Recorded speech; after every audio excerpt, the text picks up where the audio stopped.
Sound off for Chesterfield. Chesterfield, low in nicotine, highest in quality, best for you. Chesterfield brings you Dragnet.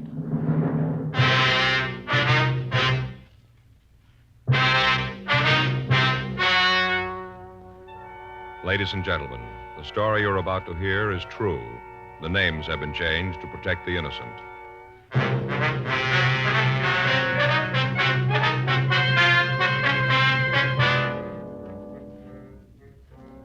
You're a detective sergeant. You're assigned to auto theft detail. You get a call from the owner of a used car lot. He tells you he thinks he bought a stolen car. Your job, check it out.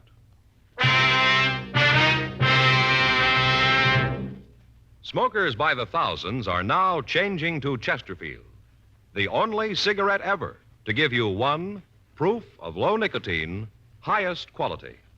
2, this proven record with smokers. No adverse effects to the nose, throat, and sinuses from smoking Chesterfield. Chesterfield, regular or king size, low in nicotine, highest in quality, best for you.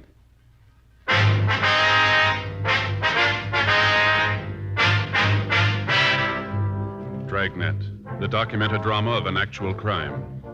For the next 30 minutes, in cooperation with the Los Angeles Police Department, you will travel step by step on the side of the law through an actual case transcribed from official police files. From beginning to end, from crime to punishment, Dragnet is the story of your police force in action.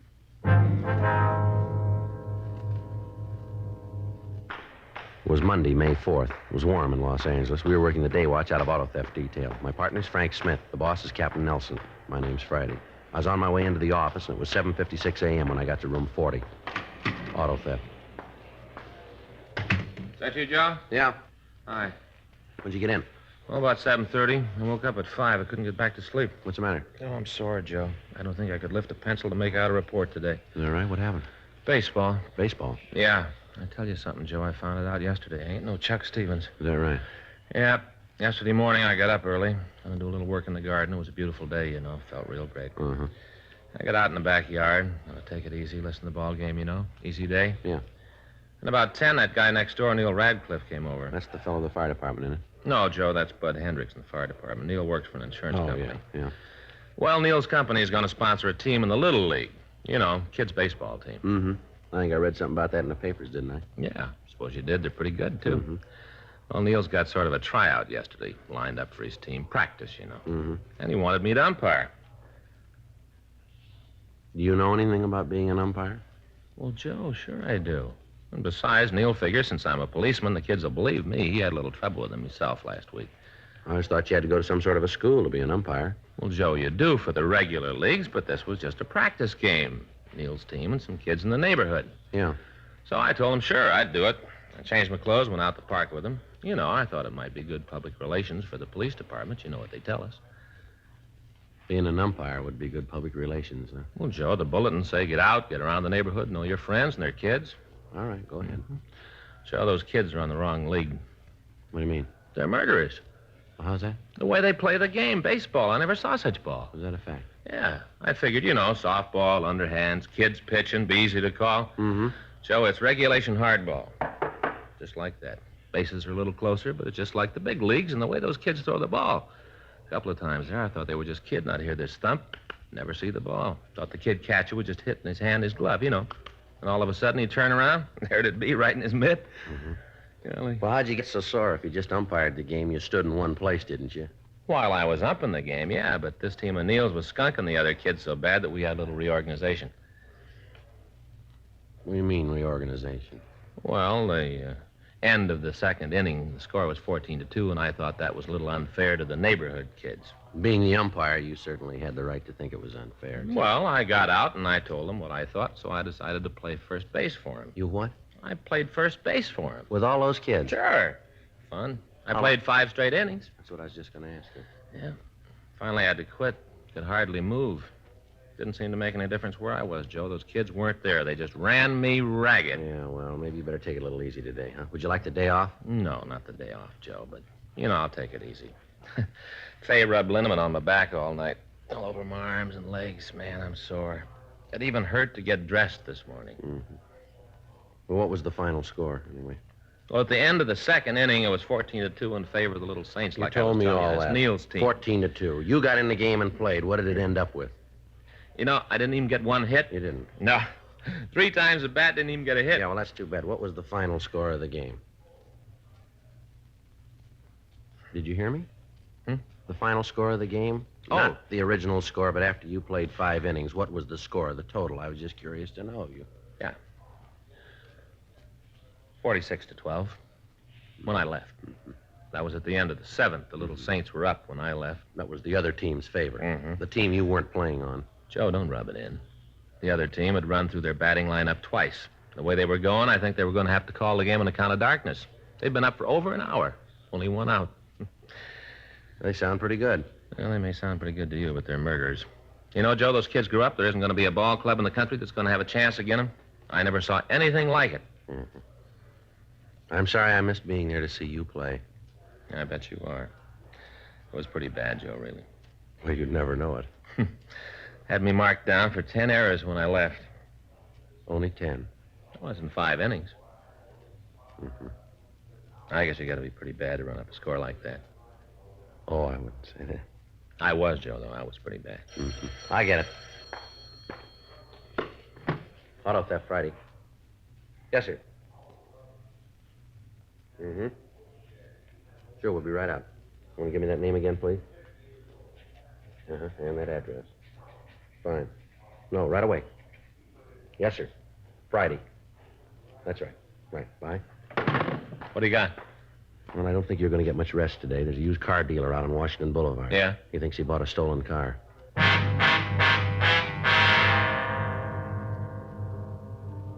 8:15 a.m. We left the office and we drove out to the McGowan Car Company. It was a large lot on Washington Boulevard. Along the front of the place, there was a line of late model cars, each advertised as today's special. We walked through the aisles of automobiles to the office in a trailer at the back of the lot. There was nobody around, so we knocked on the door and waited. Well, he said he'd be here, didn't he? Yeah, I told him we'd be right out. Maybe he's gone out to breakfast. Yeah, Mr. McGowan? that's right. Police officer, sir. You called our office. My name's Friday. Oh, yeah, come on in. Thank you. Come on in the back, just having a cup of coffee. Fix you guys up with one? No, sir, not for me. How about you? Yes, sir. Sure, I'll have a cup with you. Good, go on back and sit down. I'll bring it right back. Thank you. Say, I didn't get you fellas' names. My name's Frank Smith. This is my partner, Sergeant Friday. Oh, glad to meet you. I talked to you on the phone, didn't I, Mr. Friday? Yes, sir, that's right. Thought so. Never forget a name, never do. There's your coffee. Thank I'm Jesse McGowan. Guys on the row are all the time kidding me about my first name. Jesse. Get it? No, sir, I don't believe I do. Jesse. Jesse James. Oh, yeah, sure. Well, anyway, I wanted to tell you about what this guy came in Saturday night. Last Saturday? Yeah, you see, we stay open till 10 on Saturday night. This guy must have come in about 9. Jack went over to take care of him, but the fellow said he wanted to see the manager, so Jack brought him back here. I see. Said he had a car to sell, brand new Merc. Beautiful car. Say, I got a box of donuts here if you'd like one. No, thanks. I don't think I'll have one. Didn't get a chance to eat this morning. Got to worrying about this deal. Mm-hmm. Got some of these new kind with the cinnamon on top. Sure good. Well, I told this guy we'd like to buy the car, but we were kind of overstocked on Mercs. Yeah? He said he'd just come out from the east and bought the car when he got here. Said that right after he paid for it, he lost his job and had to get some money out of it. Uh-huh. I asked him if he'd like to make a trade, transportation car and money to boot. Offered him a good deal on a Nash Rambler. Just got a couple of 51s in. Yes, sir. He said he wanted to sell the car outright. Said he was going to leave town. He wanted to get his money out of the car. I asked him how much he wanted for it. Mm-hmm. He told me he'd have to let it go for $2,200. It's about $800 under what he must have paid for it. Mm-hmm. Right away, I figured there was something wrong, so I had the mechanic look it over. Only had 3,200 miles on it. Hardly broke in. Beautiful. Radio, heater, white sidewalls, continental hookup. Real beaut. What'd your mechanic say about it? Said it was in perfect shape. So I asked the guy who the legal owner was. What'd he say? He said he was. He'd paid cash for it, had the pink slip made out to him all right. He had the identification to go with it. You bought the car then, did you? Yeah, sure looked like a good deal. I gave him a certified check made out to cash for the amount. He gave me the keys. That was the last I saw of him. Well, aside from the fact that it's an unusual deal, why do you think there's something wrong with it? Well, for the first thing, the price he wanted for the car was too low. I had the feeling that if I'd have given him any trouble on it, he'd have come down on it. Do you have the pink slip here? Oh, yeah, I brought it with me this morning. I got it here in my wallet. Any other reason you think the deal might be phony? Well, it's hard to put it into words, Sergeant. Nothing I can point out to you, just a feeling. You stay in this business very long, you kind of get to know people. Yeah. Oh, there it is. Thank you. Yeah, there's been a lot of gags about used car salesmen, about how we're always after somebody. Most of the time, though, it's the other way around. Is that right? Yeah, the bums were put out of the business right after the war. Public wouldn't stand for the way they did business. Got to rely on people coming back if you're going to come out in the long run. I guess it's like almost any other kind of business. Yeah, I suppose so. What kind of identification did the man have to prove he was this, was it Lewis Carter? Yeah. Well, to tell you the truth, Sergeant, I didn't ask for any. He had the pink slip. Price he was asking was right. We checked the block and body number. It was the one listed on the slip. No reason to believe he didn't own the car. How about it, Joe? Well, looks like it's one of the slips from DMV in San Diego. You mean there is something wrong? What if I use your phone, please? Sure, you bet. It's right there. Help yourself. Thank you. Can I dial a Michigan number on this? Yeah. Fine.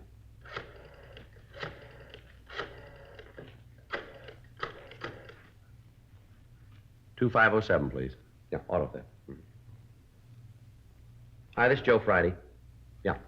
Say, we got a pink slip out here. Looks like it's one of those that were stolen from DMV down south. No, down south. San Diego? Mm-hmm. You got the list there?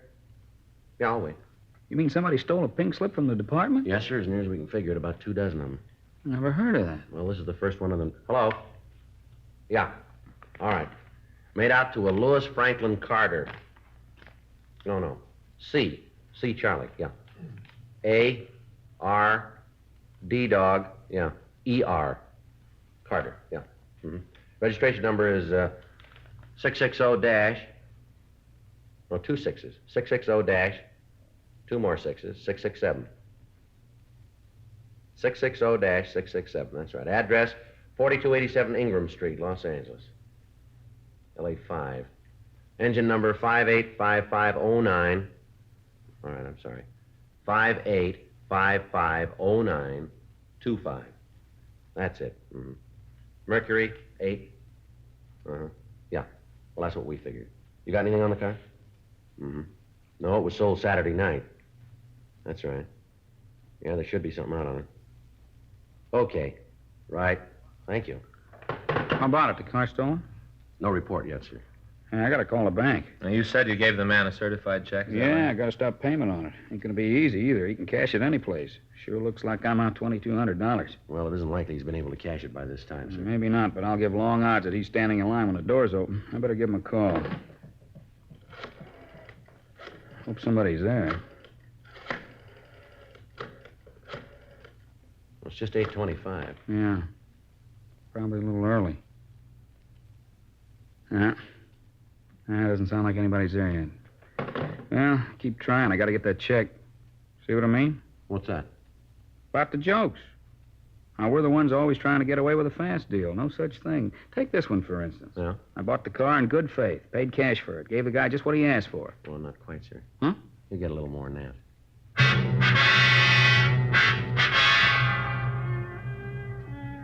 We got a complete description of the suspect, Lewis Carter. We put out a local and an APB on him, and then we asked Dean Bergman to come out and go over the car for fingerprints.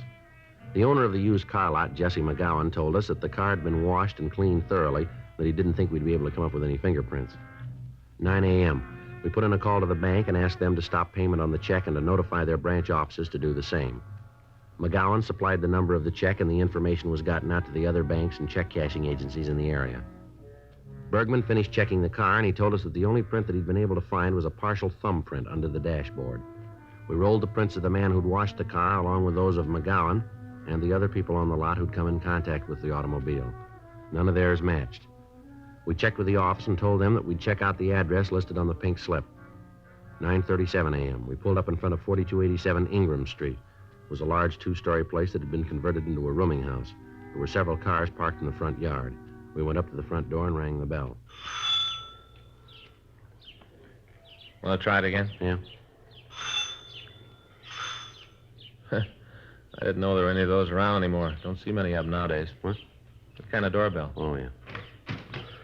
Yeah? I'd like to see Lewis Carter. I'm him. What do you want? Police officers, we'd like to talk to you. Cops? What do you want with me? Might be better if we talked inside. Huh? Inside? Oh, yeah. Come on in. I just got up. Either one of you guys got a cigarette? Yeah. Thanks. How about a match? Here. Thanks. Well, what do you want to see me about? Something wrong? You own a 53 Mercury convertible? Yeah, why? You know where it is? It should be out in front. Why? You leave the keys in your car when you park it? Once in a while I forget it, yeah. Look, I don't know if it's there now, though. Your car's been stolen, Mr. Carter. Huh? Your car's been stolen. Wait a minute. Yeah, you're right. Well, where is it? You got it back for me? Is it in the police garage? No, sir, I'm afraid it's not that easy. It was sold Saturday night. Sold? Who to? A used car dealer out in Washington. Who owns the car, sir? Well, I do. Do you have the pink slip on it? No, I didn't get it back from the Department of Motor Vehicles yet. Why? Well, the man that sold the car had the pink slip with him. Well, I don't care if he did have it. The car doesn't belong to him. He had no right to sell it. When's the last time you saw your car? I guess it was Saturday afternoon. I came home early. I parked it out in front. Yeah, Saturday afternoon. Uh-huh. How is it you didn't know the car was taken? Officer, you saw the front of this place. Must be half a dozen cars parked out there. The rumors, they use the yard. You didn't use the car over the weekend, then, is that it? Oh, no, I didn't. I got home Saturday afternoon, like I told you. I spent the whole weekend doing some painting in one of the upstairs rooms. It's been vacant a long time. I figured maybe if I put a little paint on it, I might be able to rent it. Mm-hmm. You see, my wife used to take care of the place. She and I had some trouble. She went back east to see her mother. Seems like the house went to pot after she left, and we're really going to have trouble when she comes back and sees this mess. How many people do you have living here? 9. Mm-hmm. I'd like to have you take a look at this description, see if any of them fit it. You figure it might be one of them? Well, we'd like you to check the description if you would. Okay. No, I'm pretty sure it isn't one of them. None of them match this. Wonder if you could give us their names. Oh, sure I can. Well, why do you have to have them? Just routine. Oh, yeah. Well, I can give them to you, but I'm sure they aren't mixed up in it. Yes, sir. The thing I can't figure is how he got the pink slip. It was stolen, sir. From the state? Yes, sir. Last month, someone broke into their offices in San Diego and stole 24 registration slips. How much you get for the car? $2,200? $2,200. Thing cost me over $3,000. Guy must be a jerk, huh? I don't know. It didn't cost him anything.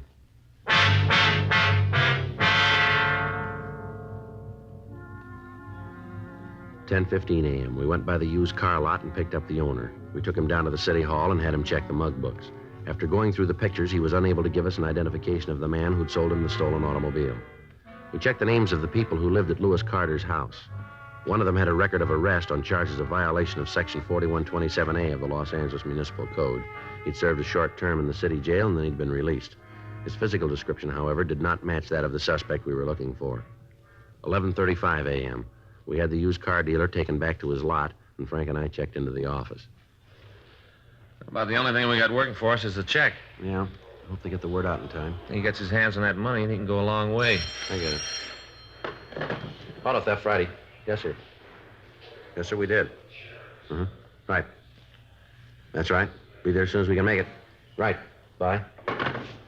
Well, he isn't going far. What do you mean? He's at the bank now.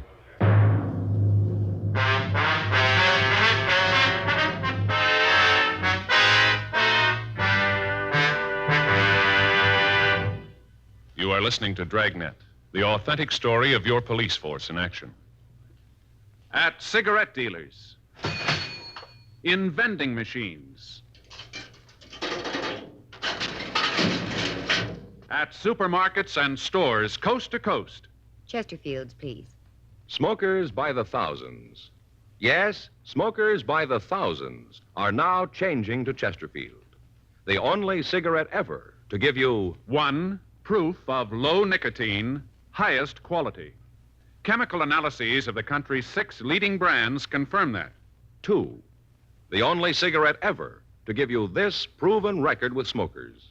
Again and again, over a full year and 1/2, a group of Chesterfield smokers have been given thorough medical examinations. The doctor's reports are a matter of record. No adverse effects to the nose, throat, and sinuses from smoking Chesterfield. A responsible independent research laboratory supervises this continuing program. Chesterfield, the only cigarette ever with a record like this. Chesterfield, best for you.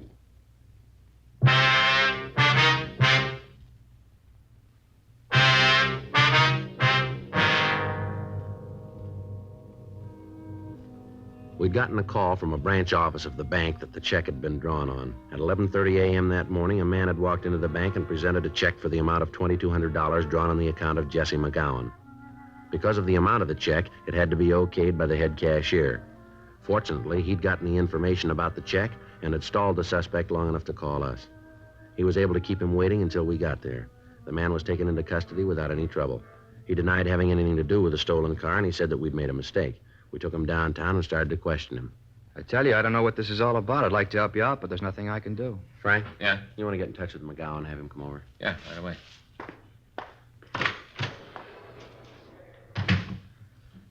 Oh, you want to tell me again where you got that check? It was against the law to have a check. I'd like to know where you got this one. I won it. Where? Look, I don't know what this is all about. I'm not about to get any of my friends in trouble by naming them. I got nothing to do with this, let alone my pals. You'll save yourself a lot more trouble if you'll tell us where you got the check. All right, I won it in a poker game. Pretty high stakes. And we gave up kid games. Where'd you win it from? I told you I wasn't going to name any names. We're going to get them sooner or later, you know that. Not for me, you aren't. You build it any way you want. That's the way I figure it. When was this poker game? Saturday night. Where? I'm sorry, there's another one I can't answer. You been in San Diego lately? Not for a couple of months. When's the last time you were down there? I don't remember right off. It'll help if you can. What do you mean, help me? I got no trouble. You guys make a pinch while I'm trying to cash a check. I won the money. It was a payment for a debt. All I was trying to do was get my money. There's nothing wrong with that. There's nothing wrong. Why don't you tell us who you won the money from? And have you guys throw a beef at them? Nothing doing. I read where you fellas spend your time breaking up a game of old It's maid. a little more serious than that, isn't it? Well, maybe to you. I got no problem. All I got to do is sit tight. You keep believing that, mister. You keep acting like this, and you'll see what a problem you really got here. McGowan's on his way over, Joe. Who's McGowan? He's the man who wrote the check you tried to cash. Waste of time. You don't know me. We'll let him decide that. Go ahead. Have your fun. A couple of questions we'd like to ask you. Go ahead. I got nothing more important to do. Checked your name through our identification bureau. Came up with some mighty interesting things. Isn't that right? Yeah. Let me see, Frank. Here. True name Harold Drake, is that right? Yeah? Your address is listed as 2917 Ledgewood Drive, is that right? Yep. You told us you'd never been arrested. I haven't. Why don't you take a look at the picture? You got the room rigged for movies? I'm going to tell you something, Drake. You mark it down, you remember it. The sooner you stop playing footsie with us, the better it's going to be for you, understand? When do you bring out the rubber hose? That went out with the story you're trying to hand us. Here's the picture. Mm-hmm. Yeah, the guy looks a lot like me. Didn't know any better, you might think we were twins.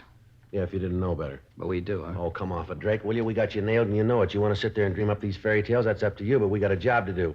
We know you'll stand for this, and so do you. Now, why don't you save us both a lot of trouble and cop out? Look, I'd like to do it, Sergeant. No lie, I really would. But I can't cop out to something I had nothing to do with. All right. Start all over again. Where did you get the check? A guy gave it to me to pay off a poker You debt. going to tell us who the guy is? No. I think it's time to stop playing games. Now, let's get down to what we got on the books here. You claim you never been arrested. We got a package on you here that shows 3 arrests and 2 convictions. On a guy that looks like me. Let's go down the hall and roll your prints. That'll clean it up, won't I'm it? for that. Now, go on. Tell me the rest of the fairy tale. I'll lay it out for you in 1-syllable words. That'll make it easy for you. You broke into the offices of DMV down in San Diego on February 28th. Yeah, day goes nice in February. Somebody's going to write a song about it sometime. You stole 26 pink slips, ready for mailing to the owners. You must mean somebody else. Now, that smile's going to come off your face, Drake, when McGowan walks in Look, here. I don't know who Mr. McGowan is, but I'll be happy to meet him. Now, tell me, what did I do after I stole the pink slips? You got the address of Lewis Carter. Then you went to his home on Saturday night and you stole his car. You drove it down to McGowan's used car lot, and with a pink slip, you sold it to him for $2,200.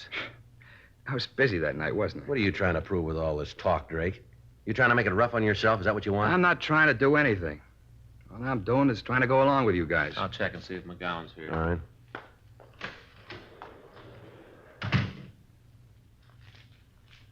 Can I have one of those? Yeah, help yourself. Thanks.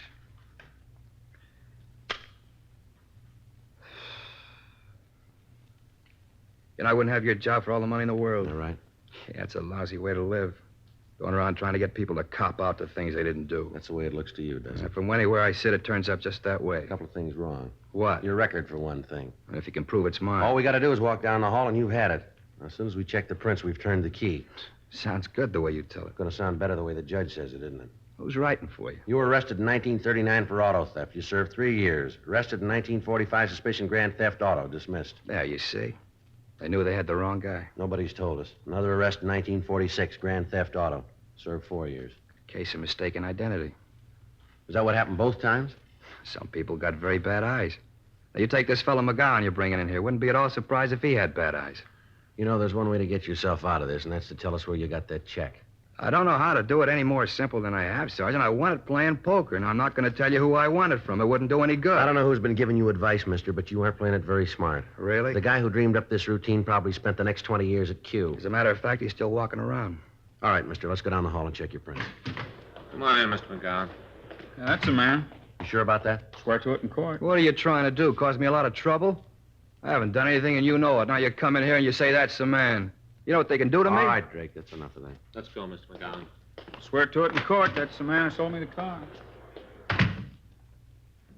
How about it, Drake? Nothing more, huh? Yeah, we'll roll your prints and check them against the record. I got a couple of parcels from San Diego. If yours match up, and I think they will, you've had it. No way out, huh? Not that I can see. Oh, what happens, now this is just a wild question for the sake of argument. What happens if I cop out, plead guilty? We got nothing to say about that. You can't help out, huh? No, sir? Save the taxpayers a lot of money, no trial. I told you we got nothing to say about that. Not much to gain then by copping out, huh? We got you made if you do or you don't. Maybe make it a little easier if there's no jury trial. That's up to the judge. Nothing you can do? It'll go into the book that way. Mm-hmm. You got another cigarette? They're right there. Help yourself. Thanks.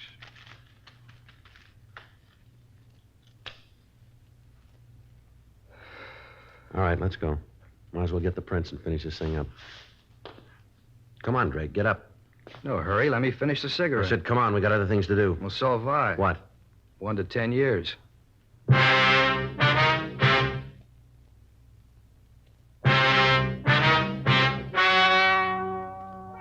The story you have just heard is true. The names were changed to protect the innocent.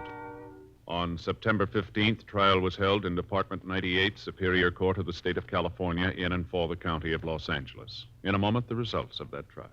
And now, here is our star, Jack Webb. Thank you, George Fenneman. Well, this is brief, but I think very much to the point.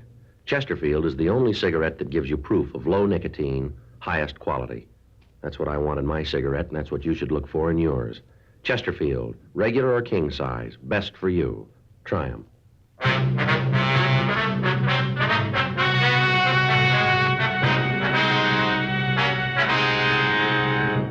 Harold Alex Drake was tried and convicted of grand theft auto, 3 counts, and was sentenced as prescribed by law.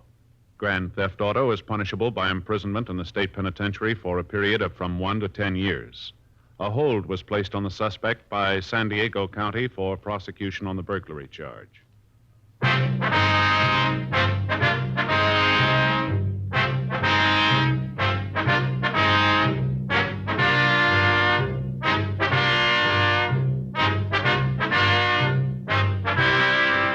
You have just heard Dragnet, a series of authentic cases from official files. Technical advice comes from the Office of Chief of Police W.H. Parker, Los Angeles Police Department. Technical advisors, Captain Jack Donahoe, Sergeant Marty Wynn, Sergeant Vance Brasher. Heard tonight were Ben Alexander, Herb Bygren, Jack Crucian, Herb Ellis. Script by John Robinson. Music by Walter Schumann. Hal Gibney speaking. Watch an entirely new Dragnet case history each week on your local NBC television station. Please check your newspaper for the day and time. Chesterfield has brought you Dragnet, transcribed from Los Angeles.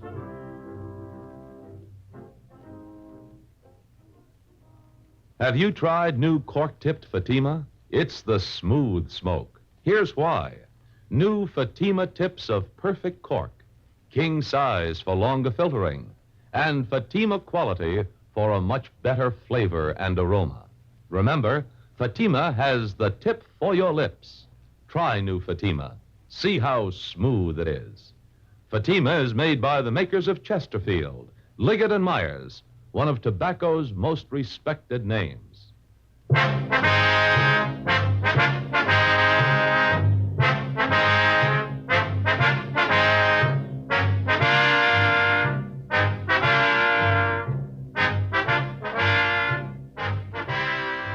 Tonight, visit with Cousin Willie on NBC.